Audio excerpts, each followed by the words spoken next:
Number 90 by Bertha Mary Croker.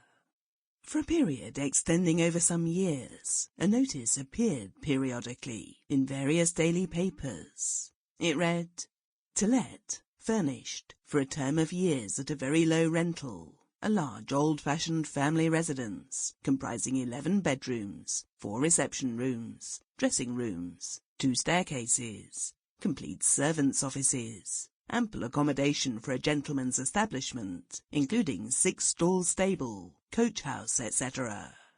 This advertisement referred to number 90. Occasionally you saw it running for a week or a fortnight at a stretch, as if it were resolved to force itself into consideration by sheer persistency.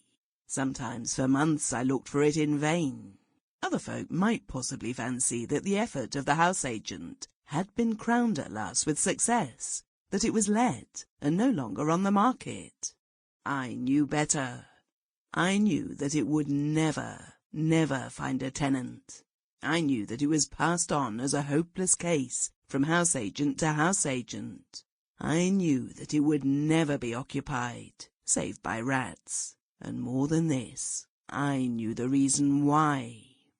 I will not say in what square, street, or road number 90 may be found, nor will I divulge to human being its precise and exact locality.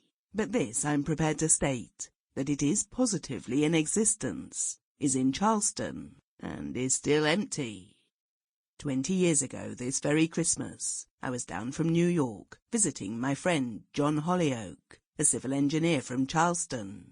We were guests at a little dinner party in the neighborhood of the South Battery.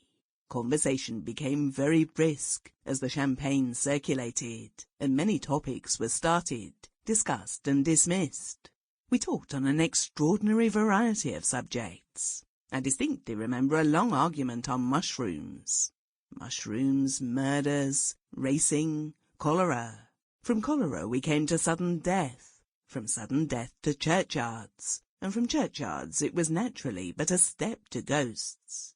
John Hollyoak, who was the most vehement, the most incredulous, the most jocular, and the most derisive of the anti-ghost faction, brought matters to a climax by declaring that nothing would give him greater pleasure than to pass a night in a haunted house, and the worse in character the better he would be pleased.